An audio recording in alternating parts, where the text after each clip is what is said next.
പിതാവിൻ്റെയും പുത്രൻ്റെയും പരിശുദ്ധാത്മാവിൻ്റെയും നാമത്തിൽ ആമേൻ.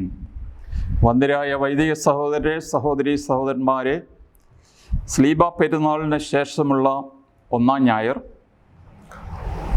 സന്തോഷത്തിൻ്റെ സദ്വാർത്തയിലെ 48ാമത്തെ എപ്പിസോഡിലേക്ക് നിങ്ങൾക്ക് സ്വാഗതം. ഇന്നത്തെ സുവിശേഷം മർക്കോസ് 13-ാം അധ്യായം 28 മുതൽ 37 വരെയുള്ള വാക്യങ്ങൾ. അത്തിമരത്തിൽ നിന്ന് പഠിക്കുവിൻ, അതിൻ്റെ കൊമ്പുകൾ ഇളതായി തളിർക്കുമ്പോൾ വേനൽക്കാലം അടുത്തിരിക്കുന്നുവെന്ന് നിങ്ങൾക്കറിയാം. അതുപോലെ തന്നെ ഇക്കാര്യങ്ങൾ സംഭവിക്കുന്നത് കാണുമ്പോൾ അവൻ സമീപത്ത് വാതിൽക്കൽ എത്തിയിരിക്കുന്നുവെന്ന് ഗ്രഹിച്ചുകൊള്ളുക. ഞാൻ സത്യമായി നിങ്ങളോട് പറയുന്നു, ഇവയെല്ലാം സംഭവിക്കുന്നത് വരെ ഈ തലമുറ കടന്നു പോവുകയില്ല. ആകാശവും ഭൂമിയും കടന്നു പോകും, എന്നാൽ എൻ്റെ വചനങ്ങൾ കടന്നു പോവുകയില്ല. എന്നാൽ ആ ദിവസത്തെക്കുറിച്ചോ മണിക്കൂറിനെക്കുറിച്ചോ പിതാവിനല്ലാതെ മറ്റാർക്കും, സ്വർഗത്തിലുള്ള ദൂതന്മാർക്കോ പുത്രന് പോലുമോ അറിഞ്ഞുകൂടാ.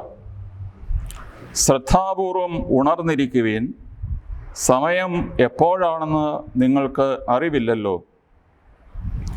വീട് വിട്ട് ദൂരത്തേക്ക് പോകുന്ന ഒരുവൻ സേവകർക്ക് അവരവരുടെ ചുമതലയും കാവൽക്കാരന് ഉണർന്നിരിക്കുവാനുള്ള കൽപ്പനയും നൽകുന്നത് പോലെയാണ് ഇത്. ആകയാൽ ജാഗരൂകരായിരിക്കുവിൻ. എന്തെന്നാൽ ഗൃഹനാഥൻ എപ്പോൾ വരുമെന്ന് സന്ധ്യയ്ക്കോ അർദ്ധരാത്രിക്കോ കോഴി കൂവുമ്പോഴോ രാവിലെയോ എന്ന് നിങ്ങൾക്കറിഞ്ഞുകൂടാ. അവൻ പെട്ടെന്ന് കയറി വരുമ്പോൾ നിങ്ങളെ നിദ്രാധീനരായി കാണരുതല്ലോ. ഞാൻ നിങ്ങളോട് പറയുന്നത് എല്ലാവരോടുമായിട്ടാണ് പറയുന്നത്, ജാഗരൂകർ ആയിരിക്കുവിൻ. ദൈവമേ, സ്തുതിക്ക് യോഗ്യമാകുന്നു. ബാറയ്ക്കുമോ. ഈ ഞായറാഴ്ചകളിലെ പ്രധാനപ്പെട്ട പ്രമേയം ലോകാവസാനം, കർത്താവിൻ്റെ രണ്ടാമത്തെ വരവ് എന്നിവയാണ്. കർത്താവ് നമ്മളോട് പറഞ്ഞു, അത്തിമരത്തിൽ നിന്ന് പഠിക്കണം. പ്രകൃതിയിൽ വരുന്ന മാറ്റങ്ങൾ പോലും നിങ്ങൾക്ക് മനസ്സിലാക്കുവാൻ സാധിക്കുമ്പോൾ എന്തുകൊണ്ട് മനുഷ്യപുത്രൻ്റെ വരവ് നിങ്ങൾ ഗ്രഹിക്കുന്നില്ല? അവൻ അടുക്കലെത്തിയിരിക്കുന്നു, ഇതാ വീട്ടുപടിക്കലെത്തിയിരിക്കുന്നു. ഇതാണ് നമ്മുടെ പ്രത്യാശ. കർത്താവ് വരുന്നു എന്ന് കേൾക്കുമ്പോൾ പേടിയല്ല, പ്രത്യാശയാണ് നമുക്കുണ്ടാകേണ്ടത്. വിശ്വസിക്കുന്ന ഒരാളെ സംബന്ധിച്ച് മരണമോ ലോകാവസാനമോ ഒന്നും നമ്മളെ പേടിപ്പെടുത്തുന്നതല്ല. നമ്മൾ എന്തുകൊണ്ടാണ് നമുക്ക് പ്രത്യാശയോടെ ഇതിനെ നേരിടാൻ സാധിക്കുന്നത്? ബൈബിളിനെ, വേദവാക്യത്തെ അടിസ്ഥാനപ്പെടുത്തിയാണ് നമുക്ക് ഈ ഉറപ്പ് ലഭിക്കുന്നത്. റോമർ 8:18 മുതൽ 25 വരെയുള്ള വാക്യങ്ങളിൽ ഇങ്ങനെ നാം വായിക്കുന്നു: സൃഷ്ടി ജീർണതയുടെ അടിമത്തത്തിൽ നിന്ന് മോചിതമാവുകയും ദൈവമക്കളുടെ സ്വാതന്ത്ര്യം പ്രാപിക്കുകയും ചെയ്യും. അതിനാൽ ലോകാവസാനം, കർത്താവിൻ്റെ രണ്ടാമത്തെ വരവ് എന്ന് പറയുമ്പോൾ everything which is sinful and broken will be restored and repaired. അതുകൊണ്ട് ഒരു പുനരുദ്ധാരണത്തിൻ്റെ ഒരു വലിയ പ്രോസസ്സിലേക്ക് നമ്മൾ കടക്കുകയാണ്. 2, ഈ ലോകത്തിൽ നമ്മളെല്ലാവരും നെടുവീർപ്പിടുന്നൊരു കാര്യം, എന്ന് കിട്ടും ഈ ലോകത്തിൽ നീതി, എന്ന് കിട്ടും സമാധാനം. ഈ നീതി, സ്നേഹം, സമാധാനം എന്നൊക്കെ പറയുന്നത് ചെറിയ തോതിലൊക്കെ ഈ ഭൂമിയിൽ നമുക്ക് കിട്ടുമെങ്കിലും നമ്മുടെ ഹൃദയം ആഗ്രഹിക്കുന്ന സമ്പൂർണമായ സ്നേഹം, സമ്പൂർണമായ നീതി, സമ്പൂർണമായ സമാധാനം ഇവിടെ കിട്ടത്തില്ല എന്ന് തന്നെ നമുക്ക് ഉറപ്പാണ്. എന്നാൽ കർത്താവിൻ്റെ രണ്ടാമത്തെ വരവോടുകൂടി ഒരു വലിയ വ്യത്യാസം വരുന്നു. അപ്പസ്തോല പ്രവൃത്തി 17:31. എന്തെന്നാൽ താൻ നിയോഗിച്ചിരിക്കുന്ന ഒരു മനുഷ്യൻ വഴി ലോകത്തെ മുഴുവൻ നീതിയോടെ വിധിക്കാൻ അവിടുന്ന് നിശ്ചയിച്ചിരിക്കുന്നു. അതിനാൽ കർത്താവായ യേശു മിശിഹ രണ്ടാമത് വരുന്നത് ഇവിടെ നീതി സ്ഥാപിക്കാൻ, രക്ഷ സ്ഥാപിക്കാനാണ്. 1 തെസ്സലോനിയൻസ് 4:16 മുതൽ 18 വരെയുള്ള വാക്യങ്ങൾ. കർത്താവ് സ്വർഗത്തിൽ നിന്ന് ഇറങ്ങി വരും, മരിച്ചവർ ഉയർത്തെഴുന്നേൽക്കും, ജീവിച്ചിരിക്കുന്നവർ മേഘങ്ങളിൽ സംവഹിക്കപ്പെടും. അങ്ങനെ നാം എപ്പോഴും കർത്താവിനോടുകൂടി ആയിരിക്കും. ഈ വാക്യങ്ങളാൽ നിങ്ങൾ പരസ്പരം ആശ്വസിപ്പിക്കുകയെന്ന് പൗലോസ്ലീഹ പറയുന്നു. അതിനാൽ പൗലോസ്ലീഹയുടെ കാലത്ത് അന്നത്തെ മനുഷ്യർ ജീവിച്ചിരിക്കെ തന്നെ കർത്താവ് വരുമെന്നും അവരെ എല്ലാവരെയും സ്വർഗത്തിലേക്ക് കയറ്റിക്കൊണ്ടു പോകും എന്നുള്ള ശക്തമായ വിശ്വാസം ഉണ്ടായിരുന്നു.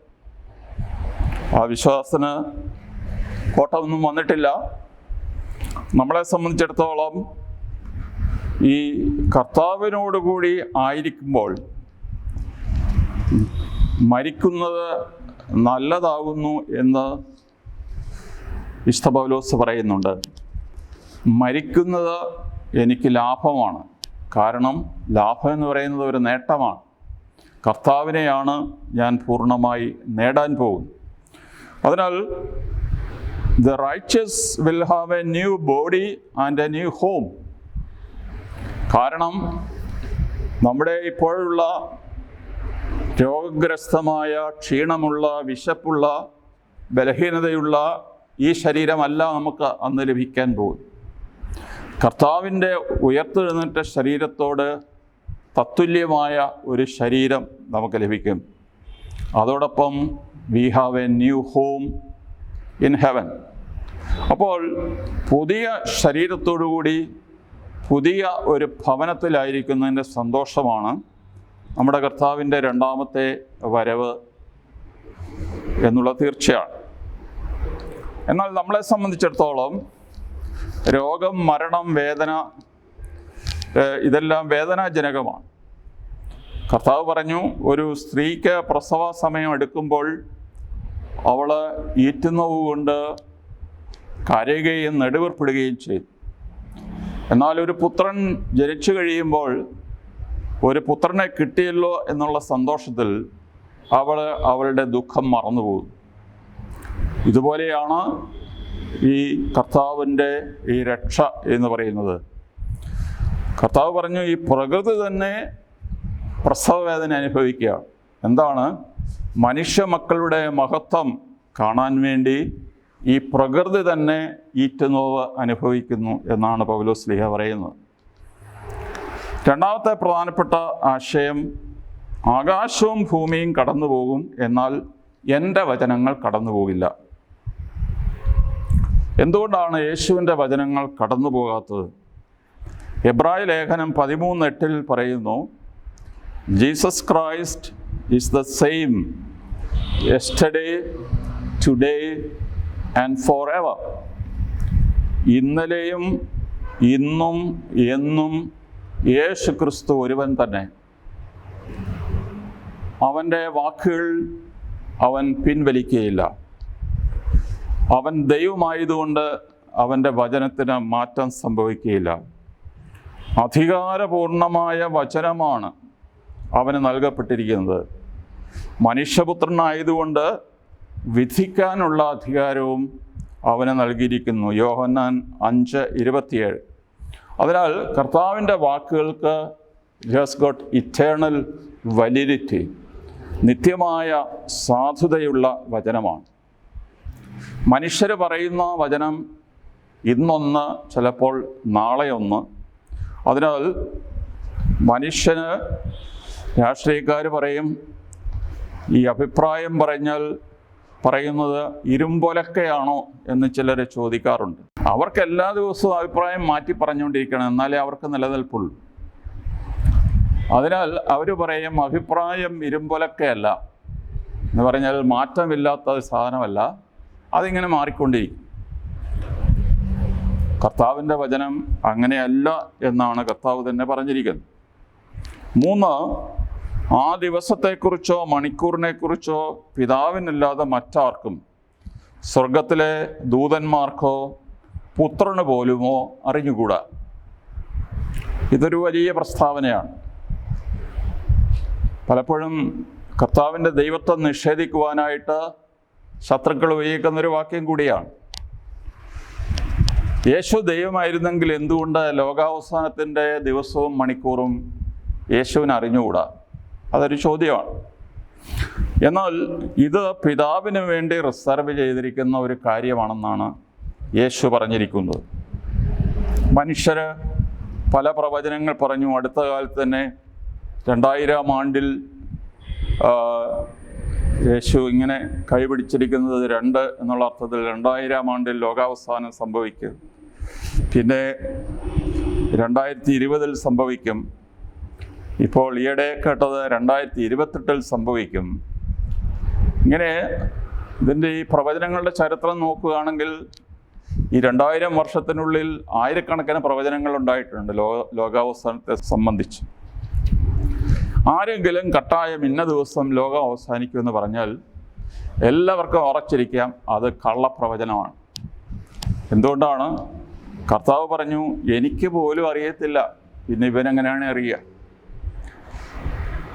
അതിനാൽ ഈ പ്രവചനങ്ങളിലല്ല, നിരന്തരമായി കർത്താവിന് വേണ്ടി കാത്തിരിക്കാനുള്ള ഒരു അവസ്ഥയിലാക്കിയിട്ടാണ് യേശു പോയിരിക്കുന്നത്. അത് കർത്താവ് പറയുന്ന ഒരു ഉപമയിലൂടെയാണ്. വീട് വിട്ട് ദൂരേക്ക് പോകുന്ന ഒരു വീട്ടുടമസ്ഥൻ, ഗൃഹനാഥൻ, തൻ്റെ വേലക്കാരെ എല്ലാം വിളിച്ചിട്ട് പോകുന്നതിന് മുമ്പ് ഒരു ഉപദേശം കൊടുക്കും. നീ അത് ചെയ്യണം, ഇത് ചെയ്യണം. കാവൽക്കാരനുണ്ട്, ഗേറ്റ് കീപ്പർ, അവനോട് പറഞ്ഞു, നീ രാത്രിയിൽ ഉറക്കം തൂങ്ങാൻ പാടില്ല, ഇരിക്കാൻ പാടില്ല, എഴുന്നേറ്റ് തന്നെ നിൽക്കണം, ഇങ്ങനെ അങ്ങോട്ടും ഇങ്ങോട്ടും നടന്നുകൊണ്ടിരിക്കണം. അങ്ങനെയാണല്ലോ പോലീസ് സ്റ്റേഷനിലൊക്കെ പാറാവുകാരൻ, അവനെ ഇരിക്കാൻ അനുവാദമില്ല, കാരണം ഇരുന്ന് കഴിഞ്ഞാൽ രാത്രി ഉറങ്ങിപ്പോവും, അങ്ങോട്ടും ഇങ്ങോട്ടും നടന്നുകൊണ്ടിരിക്കണം. അങ്ങനെ വീട് വിട്ടു പോകുന്ന ഒരാൾ വേലക്കാരെ വിളിച്ച് ഓരോ ചുമതല ഏൽപ്പിക്കുകയും വീട്ടു കാവൽക്കാരനോട് ഉണർന്നിരിക്കാൻ കൽപ്പിക്കുകയും ചെയ്യുന്നത് പോലെയാണ് സ്വർഗരാജ്യം എന്ന് പറയുമ്പോൾ നീ വരാൻ പോകുന്ന കാര്യം. അവൻ പറയുന്നില്ല എപ്പോഴാണ് ഞാൻ വരുന്നെന്ന്. എന്തുകൊണ്ടാ? ഞാൻ ഒരു 2 മാസം കഴിഞ്ഞ് 19 വെള്ളിയാഴ്ച കൊച്ചിയിൽ ഇന്ന ഫ്ലൈറ്റിന് ഇറങ്ങും എന്ന് പറഞ്ഞിട്ട് പോയാൽ അവർക്കറിയാം കൃത്യം, അതുവരെ അവർക്ക് ഉഴപ്പാം എന്നുള്ളത് അവർക്ക് മനസ്സിലാകും. അതുകൊണ്ട് ഗൃഹനാഥൻ പറയുന്നില്ല എന്നാണ് തിരിച്ചു വരാൻ പോകുന്നത്. അതിനാൽ ഒരു കാര്യം മാത്രം യേശു പറയുന്നു. 34 മുതൽ 36 വരെയുള്ള 3 വാക്യങ്ങളിൽ ഗ്രീക്ക് ഭാഷയിൽ ഗ്രെഗോറിയോ എന്നുള്ള പദം 3 പ്രാവശ്യം വരുന്നുണ്ട്. നമുക്കറിയാം ഗ്രെഗോറിയോസ്, നമുക്ക് തന്നെ ഒരു സഭയിൽ പിതാവുണ്ടായിരുന്നു, ബെനഡിക്റ്റ് മാർ ഗ്രിഗോറിയോസ്. ആ ഗ്രിഗോറിയോസ് എന്നുള്ള വാക്കിൻ്റെ അർത്ഥം ജാഗ്രതയുള്ളവൻ, ഉണർന്നിരിക്കുന്നവൻ, ആത്മീയമായ സെൻസിലാണ്. അപ്പോൾ ഈ 3 വാക്യങ്ങളിൽ 3 പ്രാവശ്യം ഗ്രെഗോറിയോ, ഉണർന്നിരിക്കുക, ജാഗ്രതയോടെ ഇരിക്കുക എന്ന് പറയുമ്പോൾ ആ ഒരു ആറ്റിറ്റ്യൂഡിലേക്കാണ് യേശു നമ്മളെ കൊണ്ടുവരുന്നത്. ആരാണ് ഉണർന്നിരിക്കുന്നവൻ? യജമാനനോട് ബഹുമാനമുള്ളവൻ തീർച്ചയായിട്ടും യജമാനൻ പറയുന്നത് കേൾക്കും. യജമാനനോട് സ്നേഹമുള്ളവൻ തീർച്ചയായിട്ടും അതുപോലെ യജമാനനോട് നന്ദിയുള്ളവൻ. എന്നോട് ഒരാൾ പറഞ്ഞു, എൻ്റെ അപ്പൻ എന്നെ പിടിച്ച് പൊതിരെ തല്ലി. അവനിപ്പോൾ കാനഡയിലാണ് ജീവിക്കുക. അപ്പനും അമ്മയും അവൻ്റെ കൂടെ തന്നെയായിരുന്നു. കാനഡയിൽ വെച്ച് തന്നെ മരിച്ചു. അവിടെ വെച്ച് തന്നെ അവർ സംസ്കരിക്കപ്പെടുകയും ചെയ്തു. പഴയ സ്റ്റോറി പറഞ്ഞാണ്. അപ്പൻ പൊട്ടുന്നവരെ അടിച്ചു. അവന് ഇറങ്ങിപ്പോയി. അപ്പോൾ അപ്പം പറഞ്ഞു, അവനെ വീട്ടിൽ കയറ്റരുത്. നീ ഭാര്യയോട് പറഞ്ഞു, അവനെ വീട്ടിൽ കയറ്റരുത്, ഭക്ഷണം കൊടുക്കണ്ട, അവൻ മര്യാദ പിടിക്കട്ടെ എന്ന് പറഞ്ഞു. എന്നാൽ അമ്മ എന്താണ് ചെയ്തത്? അപ്പൻ ഉറക്കം പിടിച്ചു എന്നറിഞ്ഞപ്പോൾ വീടിൻ്റെ പുറകിലത്തെ കതക് തുറന്നിട്ടു. ഈ യുവാവായ പയ്യന് ആവശ്യമുള്ള ചോറും കറിയും എല്ലാം എടുത്ത് ചൂട് പോകാതെ അടച്ച് ഭക്ഷണമേശയിൽ വെച്ചു. എന്നിട്ട് അമ്മ കിടന്നുറങ്ങാൻ പോയില്ല. ഒരു കസേര എടുത്ത് ആ ഭക്ഷണമേശയിലോട്ട് തല കുനിച്ച് ഉറങ്ങി.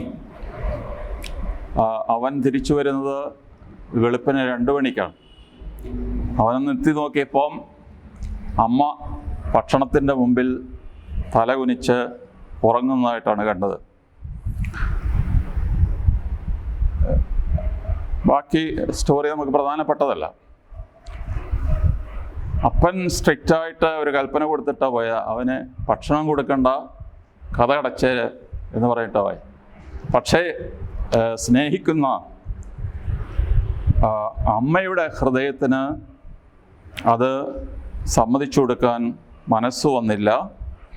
കതക് തുറന്നിട്ട് ഭക്ഷണത്തിന് ചൂട് പോകാതെ റാന്തൽ വിളക്കും കത്തിച്ച് വെച്ച് ഉറങ്ങാതെ അല്ലെ പകുതി ഉറങ്ങിയ അമ്മ കാത്തിരിക്കുന്നത് എന്തുകൊണ്ടാണ്? സ്നേഹമുള്ളത് കൊണ്ട്. അതുപോലെ സ്നേഹമുള്ള ദാസന്മാർ യജമാനന് വേണ്ടിയിട്ട് കാത്തിരിക്കാൻ തയ്യാറാകും. നമ്മളെ സംബന്ധിച്ച് പാപികളായിരിക്കെ നമ്മെ സ്നേഹിക്കുകയും നമുക്ക് വേണ്ടി തൻ്റെ ജീവനെ നൽകുകയും ചെയ്തതിലാണ് നാം സ്നേഹം തിരിച്ചറിയുന്നത്. റോമർ 5:8. നീതിമാന്മാരെ സ്നേഹിക്കാൻ എളുപ്പമാണ്, വിശുദ്ധന്മാരെ സ്നേഹിക്കാൻ എളുപ്പമാണ്. പക്ഷേ കൊടിയ പാപികളായിരിക്കെ നമ്മളെ സ്നേഹിക്കുകയും നമുക്ക് വേണ്ടി തൻ്റെ ജീവൻ നൽകുകയും ചെയ്തതിലാണ് ദൈവസ്നേഹം നാം തിരിച്ചറിയുന്നത്. അതുകൊണ്ട് ഈ യജമാനൻ ആണ് തിരിച്ചു വരുന്നത്. എന്നെ നശിപ്പിക്കാനല്ല, കരുണയോടെ എന്നെ വിധിച്ച് തൻ്റെ രാജ്യത്തിൻ്റെ മഹത്വത്തിലേക്ക് എന്നെ പ്രവേശിപ്പിക്കാനാണ് വരുന്നത് എന്ന ഉറപ്പുള്ള ഒരാൾ ആ യജമാനു വേണ്ടി കാത്തിരിക്കും. കർത്താവ് വീണ്ടും പറഞ്ഞു, ഞാൻ നിങ്ങളോട് പറയുന്നത് എല്ലാവരോടുമായിട്ടാണ്. കർത്താവ് ചിലപ്പോൾ ജനക്കൂട്ടത്തോട് സംസാരിച്ചു, ചിലപ്പോൾ അപ്പസ്തോലന്മാരെ മാത്രം വിളിച്ചു മാറ്റി സംസാരിച്ചു, ചിലപ്പം ഫരിസയന്മാരെ നേരിട്ട് അറ്റാക്ക് ചെയ്തു. ഇങ്ങനെ ഓരോ കൂട്ടങ്ങൾ തിരിച്ച് സംസാരിച്ചിട്ടുണ്ട്. ഇവിടെ കർത്താവ് പറയുന്നു, ഞാൻ ആരെയും പ്രത്യേകം വിളിച്ചല്ല സംസാരിക്കുന്നത്, ഞാൻ സംസാരിക്കുന്നത് നിങ്ങളോട് എല്ലാവരോടുമായിട്ട് എന്ന് പറയുമ്പോൾ എല്ലാ മനുഷ്യരെ സംബന്ധിച്ച് ഇത് ബാധകമാണ്. വിശ്വാസികളെ സംബന്ധിച്ചും അച്ഛന്മാരെ സംബന്ധിച്ചും മെത്രാനെ സംബന്ധിച്ചും സന്യാസികളെ സംബന്ധിച്ചും എല്ലാവരെ സംബന്ധിച്ച് ഇത് ബാധകമാണ്. ഈ സഭയുടെ കാലം എന്ന് പറയുന്നത് കർത്താവിൻ്റെ 1ാമത്തെ വരവും 2ാമത്തെ വരവും ഇടയ്ക്കുള്ള സമയമാണ്. അതുകൊണ്ടാണ് നമ്മൾ പരിശുദ്ധ കുർബാനയിൽ കർത്താവെ, ഞങ്ങൾ നിൻ്റെ മരണത്തെ ഓർക്കുകയും നിൻ്റെ ഉയർത്തെഴുന്നേൽപ്പിനെ ഏറ്റുപറയുകയും നിൻ്റെ 2ാമത്തെ വരവിനായിട്ട് നോക്കിപ്പാർക്കുകയും ചെയ്യുന്നു എന്ന് നാം പ്രാർത്ഥിക്കുക. ഇത് സഭയുടെ ഒരു നിർവചനമാണ്. എന്താണ് സഭ എന്ന് ചോദിച്ചാൽ, കർത്താവിൻ്റെ മരണത്തെ ഓർക്കുകയും ഉയർത്തെഴുന്നേൽപ്പിനെ ഏറ്റുപറയുകയും 2ാമത്തെ വരവിന് വേണ്ടി കാത്തിരിക്കുകയും ചെയ്യുന്ന ആ വിശ്വാസികളുടെ കൂട്ടായ്മയാണ് നമ്മൾ സഭ എന്ന് വിളിക്കുക. നമ്മൾ ദീർഘനേരം കാത്തിരുന്ന് കഴിയുമ്പോൾ നമുക്ക് മടുപ്പുണ്ടാകാൻ സാധ്യതയുണ്ട്. പത്രോസിൻ്റെ കാലത്ത് തന്നെ എന്ന് പറയുമ്പോൾ അപ്പസ്തോലിക കാലത്ത് തന്നെ ഇത് ചർച്ചാ വിഷയമായിരുന്നു. 2 പത്രോസ് 3-ാം അധ്യായം 3-4 വാക്യങ്ങൾ, അധമ വികാരങ്ങൾക്ക് അടിപ്പെട്ട് ജീവിക്കുന്ന നിന്ദകർ നിങ്ങളെ പരിഹസിച്ചുകൊണ്ട് അവസാന നാളുകളിൽ പ്രത്യക്ഷപ്പെടും. അവർ പറയും, അവൻ്റെ പ്രത്യാഗമനത്തെക്കുറിച്ചുള്ള വാഗ്ദാനം എവിടെ? എല്ലാം പഴയ പടി പോലെ തുടരുന്നുണ്ടല്ലോ. അവൻ്റെ വാഗ്ദാനം എവിടെ? എല്ലാം പഴയപടി തുടരുകയല്ലേ, പിന്നെ എന്താണ് ഇവിടെ പുതുതായിട്ടുള്ളത്? നമ്മളെ സംബന്ധിച്ചിടത്തോളം അവൻ എപ്പോൾ വന്നാലും ജാഗ്രതയോടെ ഉണർവോടെ കാത്തിരിക്കാൻ മാത്രമേ കർത്താവ് നമ്മളെ പഠിപ്പിച്ചിട്ടുള്ളൂ. ബാക്കി ഉള്ള സമയവും മണിക്കൂറും ദിവസവും എല്ലാം തമ്പുരാൻ്റെ നിശ്ചയത്തിനായിട്ട് വിട്ടുകൊടുക്കുക. ബൈബിളിലെ ഏറ്റവും അവസാനത്തെ വാക്യം വെളിപാട് 22:20. Surely I am coming soon. അതിന് ഉത്തരം ആമേൻ. Come Lord Jesus. നമ്മൾ അവിടെ ഒരു അറമായ വാക്കാണ് ഉപയോഗിച്ചിരിക്കുന്നത്. മാറാൻ അത്ത, കർത്താവേ വരണമേ. ചിലർ കർത്താവേ വേഗം വരണമേ എന്നുകൂടി കൂട്ടിച്ചേർക്കും. അപ്പോൾ പഴയ നിയമത്തിൻ്റെയും പുതിയ നിയമത്തിൻ്റെയും ഏറ്റവും അവസാനത്തെ വാക്യം, അതിൻ്റെ കൃത്യം പറഞ്ഞാൽ അവസാനത്തെ ഒരു സല്യൂട്ടേഷനാണ്. കർത്താവിൻ്റെ കൃപ നിങ്ങളോടുകൂടി ഉണ്ടായിരിക്കട്ടെ. അത് ഒരു ഇടയൻ എന്നുള്ള നിലയിൽ ഒരു ഗ്രീറ്റിംഗ് എന്നുള്ള രീതിയിലുള്ളൂ. പക്ഷേ യഥാർത്ഥത്തിൽ പഴയ നിയമത്തിൻ്റെയും പുതിയ നിയമത്തിലെയും അവസാനത്തെ വാക്യം എന്ന് പറഞ്ഞാൽ മാറാൻ അത്ത, കർത്താവേ വരണമേ എന്നുള്ള സഭയുടെ പ്രാർത്ഥനയാണ്.